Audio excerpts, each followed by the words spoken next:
ಅದೇನು ಜಸ್ಟ್ 13 ವರ್ಷದ ಹುಡುಗಿ ಮೇಲೆ 30ಕ್ಕಿಂತ ಹೆಚ್ಚು ಮನುಷ್ಯರು ಇವತ್ತು ಒಳ್ಳೆ ಪ್ರಾಣಿಗಳ ಥರ ಹೆರಗಿ ಅತ್ಯಾಚಾರ ಮಾಡ್ತಾರೆ ಅಂತ ಅಂದರೆ ಇದು ನಿಜವಾಗ್ಲೂ ಒಂದು ನಾಗರಿಕ ಸಮಾಜನ ಅನ್ನೋ ಒಂದು ಪ್ರಶ್ನೆ ಬರುತ್ತೆ. ಇವತ್ತು ಒಂದು ಕಡೆ ದೊಡ್ಡ ದೊಡ್ಡ ಸ್ಲೋಗಾನ್ಸ್ಗಳು ತೊಗೋತಾರೆ, ಏನು ಬೇಟಿ ಬಚಾವ್ ಬೇಟಿ ಪಡಾವ್ ಅಂತೇಳಿ. ಇವತ್ತು ಪಡಾವ್ ಮಾಡೋ ಹೆಣ್ಮಕ್ಳಿಗೆ ರಕ್ಷಣೆ ಎಲ್ಲಿದೆ? ಇವತ್ತು ಈ ಪ್ರಶ್ನೆ ನಾವು ಕೇಳ್ತೀವಿ. ಇವತ್ತು ಎಲ್ಲಿ ರಕ್ಷಣೆ ಕೊಡ್ತಾ ಇದ್ದೀರಾ? ರಕ್ಷಣೆ ನಿಟ್ಟಲ್ಲಿ ಯಾವ ಕ್ರಮಗಳು ತೊಗೋತಾ ಇದ್ದೀರಾ? ಇವತ್ತು ಆ ಅಡ್ವರ್ಟೈಸ್ಮೆಂಟ್ಗಳೇ ಕೋಟ್ಯಾಂತರ ರೂಪಾಯಿ ಸುರಿತೀರಾ ನೀವು. ರಕ್ಷಣೆಗೆ ಯಾಕೆ ಇವತ್ತು ಪ್ರಯಾರಿಟಿಯಾಗಿ ತೊಗೋತಾ ಇಲ್ಲ ಇವತ್ತು? ಈ ಪ್ರಶ್ನೆ ಸರ್. ಇವತ್ತು ಅಪರಾಧ ಮಾಡಿದವ್ರಿಗೆ ಶಿಕ್ಷೆ ಖಾತ್ರಿ ಪಡಿಸ್ಬೇಕು, ಒಂದು ಭಯ ಉಂಟು ಮಾಡಬೇಕು. ಉನ್ನಾವ್ ಪ್ರಕರಣ ಆಗಿರ್ಬೋದು, ಬಿಲ್ಕೀಸ್ ಪ್ರಕರಣ ಆಗಿರ್ಬೋದು, ಬೇರೆ ಬೇರೆ ಕೇಸ್ಗಳನ್ನ ನೋಡಿ ಅಪರಾಧಿಗಳು ಕೇಕ್ ಹೋಗ್ತಾರೆ ಬಿಡ್ತಾ ಇದ್ದಾರೆ. ಇವತ್ತು ಸಣ್ಣ ಸಣ್ಣ ಹುಡುಗರಿಗೆ ಇಂಥ ಒಂದು ಸಣ್ಣ ಕಂಪನಿನಲ್ಲೇ ಆಗುತ್ತಲ್ಲ ಸರ್, ನೀವು ಇಂಥ ವೆಬ್ಸೈಟ್ ಓಪನ್ ಮಾಡ್ಬೋದು, ಇಂಥ ವೆಬ್ಸೈಟ್ ಓಪನ್ ಮಾಡೋಕ್ಕಾಗಲ್ಲ ಅಂತ ಅಂದಾಗ ಸಣ್ಣ ಹುಡುಗರಿಗೆ ಈ ಕೆಟ್ಟ ವಿಡಿಯೋಸು ಸಿಗ್ಲಾರ್ದಂಗೆ ಏನಕ್ಕೆ ಬ್ಯಾನ್ ಮಾಡೋಕ್ಕಾಗಲ್ಲ? ಈ ಕ್ರಮನ ಏನಕ್ಕೆ ತಗೊಳಕ್ಕಾಗಲ್ಲ ಸರ್? ಹಾಗೆ ಈ ರೇಪ್ ಕೇಸ್ಗಳು ಏನು ಪ್ರತಿ ವರ್ಷ ನಮ್ಮ ಇಂಡಿಯಾನಲ್ಲಿ NCRB ರಿಪೋರ್ಟ್ಗಳು ಹೇಳುತ್ತೆ 4 ಲಕ್ಷಕ್ಕೂ ಹೆಚ್ಚು ಕೇಸ್ಗಳು ಬರೀ ಹೆಣ್ಮಕ್ಳ ಮೇಲೇ ರಿಪೋರ್ಟ್ ಆಗ್ತಾ ಇದೆ ಸರ್. ಇದಕ್ಕೆ ಮೂಲ ಕಾರಣ ಅಂತ ಹೇಳಿದ್ರೆ ಇವತ್ತು ಅಶ್ಲೀಲ ಸಿನಿಮಾ ಸಾಹಿತ್ಯಗಳು ಬರ್ತಾ ಇರೋದು. ಮೊದಲು ಇದನ್ನು ಬ್ಯಾನ್ ಮಾಡಬೇಕು. ಸಣ್ಣ ಸಣ್ಣ ಮಕ್ಕಳು ಕೂಡ ಇವತ್ತು ಇದಕ್ಕೆ ಬಲಿಯಾಗ್ತಾ ಇದ್ದಾರೆ. ಅವರು ಹೆಣ್ಮಕ್ಳನ್ನ ನೋಡೋ ದೃಷ್ಟಿನೇ ಬದಲಾಗ್ತಾ ಇದೆ. ಇವತ್ತು ಇಡೀ ದೇಶನ ಬೆಚ್ಚಿ ಬೀಳಿಸಿದೆ ರಾಜಸ್ಥಾನ ಶ್ರೀಗಂಗಾನಗರ ಪ್ರಕರಣ ಆಗಿರ್ಬೋದು.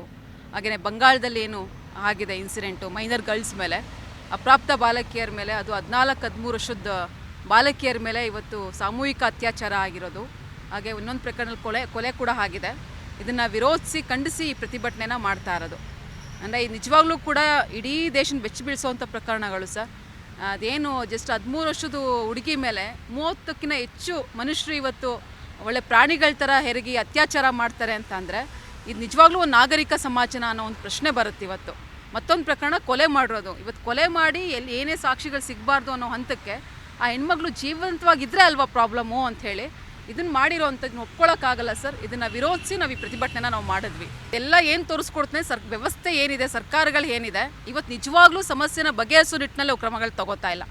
ಒಂದು ಕಡೆ ದೊಡ್ಡ ದೊಡ್ಡ ಸ್ಲೋಗಾನ್ಸ್ಗಳು ತೊಗೋತಾರೆ, ಏನು ಬೇಟಿ ಬಚಾವ್ ಬೇಟಿ ಪಡಾವ್ ಅಂತೇಳಿ. ಇವತ್ತು ಪಡಾವ್ ಮಾಡೋ ಹೆಣ್ಮಕ್ಳಿಗೆ ರಕ್ಷಣೆ ಎಲ್ಲಿದೆ? ಇವತ್ತು ಈ ಪ್ರಶ್ನೆ ನಾವು ಕೇಳ್ತೀವಿ. ಇವತ್ತು ಎಲ್ಲಿ ರಕ್ಷಣೆ ಕೊಡ್ತಾ ಇದ್ದೀರಾ? ರಕ್ಷಣೆ ನಿಟ್ಟಲ್ಲಿ ಯಾವ ಕ್ರಮಗಳು ತೊಗೋತಾ ಇದ್ದೀರಾ? ಇವತ್ತು ಆ ಅಡ್ವರ್ಟೈಸ್ಮೆಂಟ್ಗಳೇ ಕೋಟ್ಯಾಂತರ ರೂಪಾಯಿ ಸುರಿತೀರಾ ನೀವು. ರಕ್ಷಣೆಗೆ ಯಾಕೆ ಇವತ್ತು ಪ್ರಯಾರಿಟಿಯಾಗಿ ತೊಗೋತಾ ಇಲ್ಲ ಇವತ್ತು? ಈ ಪ್ರಶ್ನೆ ಸರ್. ಇವತ್ತು ಇನ್ನೊಂದು ಏನಂದರೆ ಇವತ್ತು ಅಪರಾಧ ಮಾಡಿದವ್ರಿಗೆ ಶಿಕ್ಷೆ ಖಾತ್ರಿ ಪಡಿಸ್ಬೇಕು, ಒಂದು ಭಯ ಉಂಟು ಮಾಡಬೇಕು. ಉನ್ನಾವ್ ಪ್ರಕರಣ ಆಗಿರ್ಬೋದು, ಬಿಲ್ಕೀಸ್ ಪ್ರಕರಣ ಆಗಿರ್ಬೋದು, ಬೇರೆ ಬೇರೆ ಕೇಸ್ಗಳನ್ನ ನೋಡಿ ಅಪರಾಧಿಗಳು ಕೇಕ್ ಹೋಗ್ತಾರೆ ಬಿಡ್ತಾ ಇದ್ದಾರೆ. ಇವತ್ತು ಇದು ಭಯ ಕ್ರಿಯೇಟ್ ಮಾಡುತ್ತೆ, ಒಂದು ಸಿಗ್ನಲ್ ಪಾಸ್ ಮಾಡುತ್ತೆ. ಏನೋ ಒಂದು ಇನ್ಫ್ಲೂಯೆನ್ಸ್ ಇದ್ದರೆ ಯಾರೇ ಆಗಲಿ ತಪ್ಪಿಸ್ಕೋಬೋದು. ನಮ್ಮ ಸರ್ಕಾರ ನಮ್ಮ ಪರವಾಗಿ ವಹಿಸ್ಕೊಳ್ಳೋಂಥವ್ರು ಇದ್ದಾರೆ ವ್ಯವಸ್ಥೆಯಲ್ಲಿ. ಅದಕ್ಕೆ ನಾನು ಏನು ಬೇಕಾದ್ರೂ ಮಾಡ್ತೀನಿ ಅನ್ನೋ ಒಂದು ಮನೋಧೈರ್ಯ ಇವತ್ತೇನು ಬೆಳೆಸ್ತಾ ಇದೆ. ಇದು ಅತ್ಯಂತ ಅಪಾಯಕಾರಿ ಸರ್. ಸಮಾಜನ ಇದು ಇನ್ನೂ ಅಧೋಗತಿಗೆ ತಳ್ತಾ ಇದೆ. ಅದಕ್ಕೆ ಪೂರಕವಾಗಿ ಸರ್ಕಾರ ಇವತ್ತು ಮಾಡ್ತಾ ಇದೆ. ಯಾಕೆಂದರೆ ಇವತ್ತು ಅಶ್ಲೀಲತೆ ನೋಡಿ ವ್ಯಾಪಕವಾಗಿ ಹರಡ್ತಾ ಇದೆ. ಅದಕ್ಕೆ ಕ್ರಮಗಳು ತೊಗೊಳ್ಳಲ್ಲ. ಇವತ್ತು ಎಷ್ಟೋ ಸೈಕಿಯಾಟ್ರಿಸ್ಟ್ಗಳು ಹೇಳ್ತಾ ಇದ್ದಾರೆ ಇದ್ರ ಪ್ರಭಾವ ಹೆಚ್ಚಾಗ್ತಾ ಇದೆ ಸಮಾಜದಲ್ಲಿ, ಚಿಕ್ಕ ಮಕ್ಕಳು ಬಲಿಯಾಗ್ತಾ ಇದ್ದಾರೆ, ಬ್ಯಾನ್ ಮಾಡಲ್ಲ. ಯಾಕೆ ಮಾಡಲ್ಲ? ಇಂಥವ್ರಿಗೆ ಇದಾಗಬೇಕು. ಯಾಕೆಂದರೆ ಇದ್ರಲ್ಲಿ ಮುಳುಗಿರ್ಬೇಕು ಹೆಚ್ಚು. ಯಂಗ್ಸ್ಟರ್ಸ್ ಪ್ರಶ್ನೆ ಮಾಡಬಾರ್ದು, ಧ್ವನಿ ಎತ್ತಬಾರ್ದು. ಇದೊಂದು ಪ್ಲ್ಯಾನ್ ಮಾಡ್ತಾ ಇರೋದು. ಇದು ನಿಜವಾಗ್ಲೂ ಸರ್ಕಾರಗಳ ವೈಫಲ್ಯನೇ ಸರ್. ಇದು ಖಂಡಿತ ಸರ್. ನಾವು ಮೊದಲನೇದಾಗಿ ಬೇಡಿಕೆ ಎತ್ತುತ್ತಾ ಇರೋದು ಈ ಪ್ರತಿಭಟನೆ ಮುಖಾಂತರ, ಒಂದು ಏನು ಮಾಡ್ತಾರೆ ಇವ್ರಿಗೆ ಕ್ರೈಮ್ಸ್ಗಳು ಮಾಡ್ತಾರೆ ಅಪರಾಧಿಗಳು, ಅದು ಯಾರೇ ಆಗಿರಲಿ, ಎಷ್ಟೇ ಇನ್ಫ್ಲೂಯೆನ್ಸ್ ಆಗಿರಲಿ. ನೋಡಿ ರಾಜಸ್ಥಾನ ಪ್ರಕರಣ ದೊಡ್ಡ ಮಾರಾಟ ಜಾಲ ಇದ್ದಂಗಿದೆ. ಇದು ಹೊರಗಡೆ ಬಂದಿಲ್ಲ ಇನ್ನು ಪೂರ್ತಿ. ದೊಡ್ಡ ಮನುಷ್ಯರು ಇನ್ವಾಲ್ವ್ ಆಗಿದ್ದಾರೆ, ಕುಳಗಳು ಇನ್ವಾಲ್ವ್ ಆಗಿದ್ದಾರೆ. ಪ್ರತಿನಿತ್ಯ ದೇಶದ ಹೆಣ್ಮಕ್ಳು ಮಾರಾಟದ ಸಂಖ್ಯೆ ಜಾಸ್ತಿ ಆಗ್ತದೆ. ಸರ್ಕಾರದ ರಿಪೋರ್ಟ್ಗಳು ಇದನ್ನು ಎಷ್ಟೇ ದೊಡ್ಡ ಬಿಸ್ನೆಸ್ ಮ್ಯಾನ್ ಆಗಲಿ ಅಂಥವನ್ನ ಅರೆಸ್ಟ್ ಮಾಡಬೇಕಿದ್ದು. ಇದು ಫಸ್ಟ್ನೇ ಬೇಡಿಕೆ ನಾವು ಇಡ್ತಾ ಇರೋದು. ಹಾಗೇನೇ ಇವತ್ತು ಏನು ಭದ್ರತೆಗೆ, ಇವತ್ತು ಹೆಣ್ಮಕ್ಳು ಭದ್ರತೆಗೆ ಜಸ್ಟ್ ಸಿಂಪಲ್ಸ್. ನಾವು ಎಷ್ಟು ಸಲ ಒಬ್ಬೊಬ್ಬರೇ ಆಟೋದಲ್ಲಿ ಹೋಗ್ತೀವಿ, ನಮ್ಗೆ ಎಲ್ಲಿ ಕನಸು ಬಿದ್ದಿರುತ್ತೆ ಹಿಂಗಾಗುತ್ತೆ, ಆಟೋದವ್ರು ಹಿಂಗೆ ಮಾಡ್ತಾರೆ ಅಂತ ಹೇಳಿ. ಖಂಡಿತ ಇಲ್ಲ. ಸೊ ಎಲ್ಲ ಆಟೋದವರು ಹಂಗಂತ ಹೇಳ್ತಾ ಇಲ್ಲ ನಾನು. ಬಟ್ ಇಂಥ ಪ್ರಕರಣಗಳು ಹೆಚ್ಚೆಚ್ಚು ಆಗ್ತಾ ಇದೆ. ಇವತ್ತು ಬೇರೆ ಬೇರೆ ಸಂದರ್ಭದಲ್ಲಿ ಆಗ್ತಾ ಇದೆ. ಯಾರನ್ನ ನಂಬೋದು, ಯಾರನ್ನ ಬಿಡೋದು, ಇದು ನಮ್ಗೆ ಪ್ರಶ್ನೆ ಆಗಿದೆ. ಇಲ್ಲಿ ಸೂಕ್ತ ಭದ್ರತೆಯನ್ನು ಖಾತ್ರಿಪಡಿಸಬೇಕು ಸರ್ಕಾರ, ಅದಕ್ಕೆ ಕ್ರಮಗಳು ತಗೋಬೇಕು ಅಂಥೇಳಿ. ಹಾಗೆ ಮತ್ತೊಂದೇನೆಂದರೆ ಇದು ಮೂಲ ಕಾರಣ ಏನಿವತ್ತು ಅದಕ್ಕೆ ಪರಿಹಾರ ಕೊಟ್ಟಿಲ್ಲ ಅಂದರೆ, ಬೇರನ್ನು ಕಿತ್ತೆಸ್ತಿಲ್ಲ ಅಂದರೆ ಬರೀ ರೆಂಬೆ ಕೊಂಬೆಗಳು ಕಟ್ ಮಾಡಿ ಸುಮ್ಮನೆ ಆದಂಗೆ ಆಗುತ್ತೆ. ಅದು ಬೇಕಿಲ್ಲ ನಮಗೆ. ಇವತ್ತು ಹೆಣ್ಮಕ್ಳು ನೋಡೋ ದೃಷ್ಟಿಕೋನ ಏನಿದೆ ಅದನ್ನು ಬದಲಾಗೋ ನಿಟ್ಟಿನಲ್ಲಿ ಇವತ್ತು ಕ್ರಮಗಳು ತೊಗೋಬೇಕು ಸರ್ಕಾರ. ಅದು ಪ್ರತಿ ಹಂತದಲ್ಲೂ ಆಗಬೇಕು ಸರ್. ಶಿಕ್ಷಣದಲ್ಲಿ ಆಗಿರ್ಬೋದು, ಬೇರೆ ಬೇರೆ ಹಂತದಲ್ಲಿ ಇವತ್ತು ಹೆಣ್ಮಕ್ಳ ಬಗ್ಗೆ ಒಂದು ಸೂಕ್ಷ್ಮ ಸಂವೇದನೆ ಬೆಳೆಸ್ಬೇಕಲ್ವಾ. ಅಲ್ಲಿ ಈ ವ್ಯವಸ್ಥೆನೇ ಈ ಸರ್ಕಾರಗಳೇ ಹೆಡವಿದೆ. ಹೆಂಗೆ ಸರ್ ಸೆನ್ಸಾರ್ ಬೋರ್ಡ್ ಅಂತಿದೆ, ಹೆಂಗೆ ಸರ್ ಕೆಟ್ಟ ಸಿನಿಮಾಗಳು ಬರುತ್ತೆ, ಇವತ್ತು ಕೆಟ್ಟ ಸೀನ್ಗಳು ಬರುತ್ತೆ, ಹೆಣ್ಮಕ್ಳನ್ನ ಹೆಂಗೆ ಸರ್ ತೋರಿಸ್ತಾರೆ. ಇವತ್ತು ಏನು ಕಲಿತೆ, ಏನು ಕೊಡ್ತಾ ಇದ್ದಾರೆ ಸಮಾಜಕ್ಕೆ? ಕಾಣಿಸಲ್ವಾ ಇವ್ರಿಗೆ? ನಮಗೆ ಕಾಣಿಸ್ತಾ ಇದೆ, ಇವ್ರಿಗೆ ಯಾಕೆ ಕಾಣಿಸಲ್ಲ? ಅಷ್ಟು ಕೂಡ್ರಾಗಿದ್ದಾರೆ ಇವರು? ಖಂಡಿತ ಇಲ್ಲ, ಬೇಕಂತಲೇ ಮಾಡ್ತಿರೋದು ಇದು. ಇದ್ರ ವಿರುದ್ಧ ಕ್ರಮಗಳು ತಗೋಬೇಕು ಅಂತ ನಾವು ಮೇನ್ ಡಿಮ್ಯಾಂಡ್ ಮಾಡ್ತಾ ಇರೋದು. ನಾನು ನಿರ್ಮಲಾ ಅಂಥೇಳಿ AIMSS ಬೆಂಗಳೂರು ಜಿಲ್ಲಾ ಕಾರ್ಯದರ್ಶಿ. ಸರ್, ಇವತ್ತು ರಾಜಸ್ಥಾನ್ ಮತ್ತು ವೆಸ್ಟ್ ಬೆಂಗಾಲ್ನಲ್ಲಿ ಇವತ್ತು ಮೈನರ್ ಗರ್ಲ್ಸ್ ಸರ್, ಸಣ್ಣ ಸಣ್ಣ ಹುಡುಗಿಯರು ಇವತ್ತು ಮೊಬೈಲ್ಸ್ಗಳಲ್ಲಿ ಹರಿದಾಡ್ತಾ ಇರೋಕ್ಕಂಥ ಕೆಟ್ಟ ವೀಡಿಯೋಸ್, ಸಣ್ಣ ಸಣ್ಣ ಹುಡುಗರಿಗೆ ಇವತ್ತು ಅವ್ರಿಗೆ ವಯಸ್ಸಿಗೆ ಸಂಬಂಧ ಪಡೆದೇ ಇರೋಕ್ಕಂಥ ವೀಡಿಯೋಸ್ನ ಅವ್ರುಗಳು ನೋಡಿಕೊಂಡು ಇವತ್ತೊಂದು ಕಲುಷಿತವಾಗಿರುವಂಥ ವಾತಾವರಣದಲ್ಲಿ ಇವತ್ತು ಸ್ಟೂಡೆಂಟ್ಸ್ ಆಗಿರಲಿ, ಯಂಗ್ಸ್ಟರ್ಸ್ ಆಗಿರಲಿ ಬದುಕುವಂಥ ಪರಿಸ್ಥಿತಿ ಕ್ರಿಯೇಟ್ ಆಗಿದೆ ಸರ್. ಟೆಕ್ನಾಲಜಿ ಇರೋವಂಥದ್ದು, ನಮ್ಮ ದೇಶದಲ್ಲಿರುವಂಥ ಟೆಕ್ನಾಲಜಿನ ಕೆಟ್ಟ ವೀಡಿಯೋಸ್ನ ಬ್ಯಾನ್ ಮಾಡೋದಕ್ಕೆ ಏನಕ್ಕೆ ಬಳಕೆ ಮಾಡಲ್ಲ? ಇವತ್ತು ನೀಟ್ ಎಕ್ಸಾಮ್ದು ಇದಾದಾಗ ಟೆಲಿಗ್ರಾಮ್ ಮುಖಾಂತರ ಲೀಕ್ ಆಗ್ತಾ ಇದೆ ಅಂತ ಟೆಲಿಗ್ರಾಮ್ನ ಅವರು ಒಂದಷ್ಟು ಕಾಲ ಅವ್ರು ಸಸ್ಪೆಂಡ್ ಮಾಡೋಕ್ಕಾಯ್ತು ಸರ್.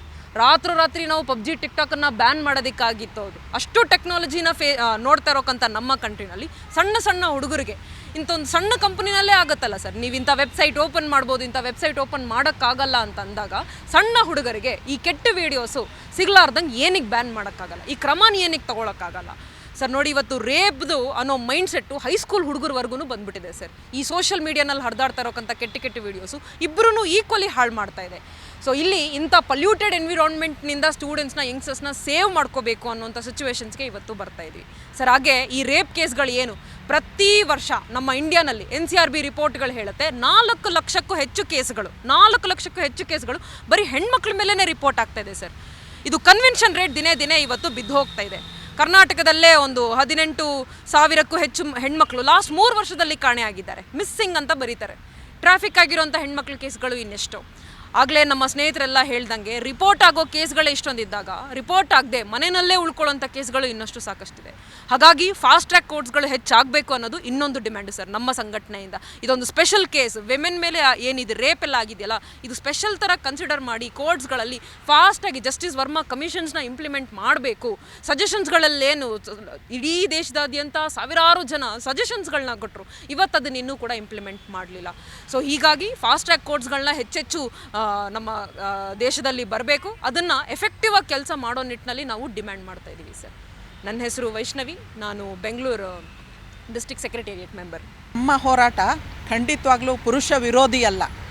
ನಾವು ಹೇಳೋದೇನು ಅಂತಂದರೆ, ನಮ್ಮ ಸಂಘಟನೆಯಿಂದ ನಾವು ಎಲ್ಲ ಹೆಣ್ಮಕ್ಕಳು ಜನರ ಜೊತೆಗೆ ಪುರುಷರು ಸೇರಿದಂತೆ ಪುರುಷರು ಕೂಡ ಹಲವಾರು ಸಮಸ್ಯೆಗಳನ್ನ ಇವತ್ತೇನು ಎದುರಿಸ್ತಾ ಇದ್ದಾರೆ, ಅದರ ವಿರುದ್ಧ ಹೋರಾಟಗಳನ್ನ ಬೆಳೆಸಬೇಕಾಗಿದೆ. ಇವತ್ತು ನಾವು ಪುರುಷ ವಿರೋಧಿ ಅಂತ ನಮ್ಮ ಸಂಘಟನೆ ನಾವು ಎಲ್ಲೂ ಕೂಡ ಹೇಳೋದಿಲ್ಲ. ಮಹಿಳೆಯರ ಸಮಸ್ಯೆಗಳು ಇವತ್ತು ಎಷ್ಟೋ ಗಂಡು ಮಕ್ಕಳಿರ್ಬೋದು, ಅವ್ರಿಗೆ ಅಕ್ಕ ತಂಗಿಯರಿರಲ್ವಾ, ತಾಯಂದಿರಿರೋದಿಲ್ವಾ, ಅವ್ರ ಮೇಲೆ ಆಗ್ತಾ ಇರೋಂಥ ಒಂದು ಇದರ ಬಗ್ಗೆ ಅವ್ರ ಸಹಾನುಭೂತಿ ಇರಬೇಕು.